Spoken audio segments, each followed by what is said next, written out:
The Las Vegas Strip is expecting to host about 500,000 people for Super Bowl weekend. Around 60,000 of those will be inside Allegiant Stadium for the big game.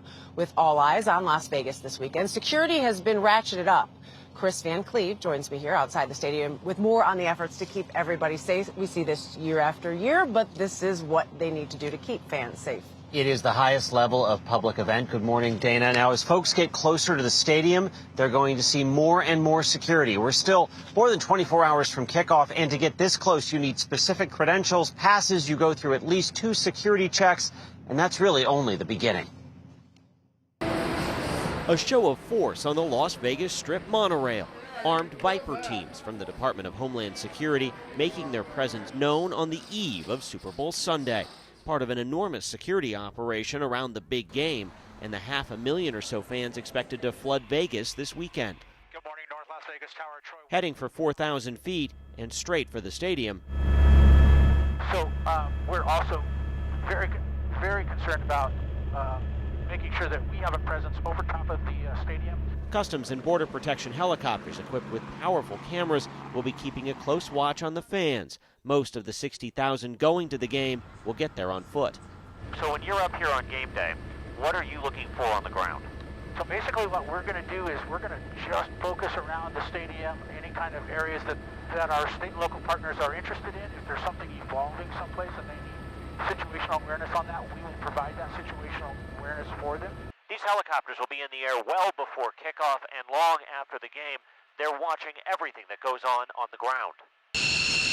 Flying even higher, we were on board a California Air National Guard F-15 on a training mission.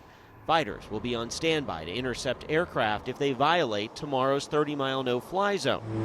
Back on the ground, thousands of local, state, and federal officers from more than 30 agencies have swarmed the area, from roadblocks and checkpoints to seizing Super Bowl counterfeits. I would just say to you that no city is better prepared. My department is prepared to ensure the safety of our visitors and residents alike.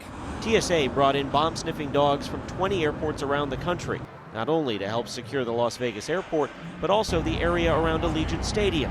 Anyone or anything entering the game will be screened. I'm rooting for a great game. Homeland Security Secretary Alejandro Mayorkas in his only one-on-one interview ahead of the Super Bowl.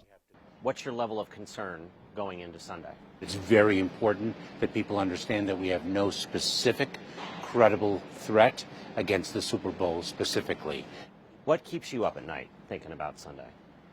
You know, what keeps me up is the reality that we are in a heightened threat environment. Secretary Mayorkas says one of the emerging concerns, drones. Someone was arrested after disrupting the AFC Championship game by flying a drone near the stadium.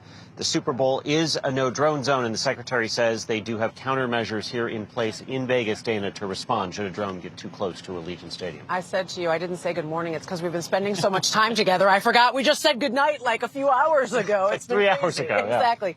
Thank you, Kris. We appreciate the report.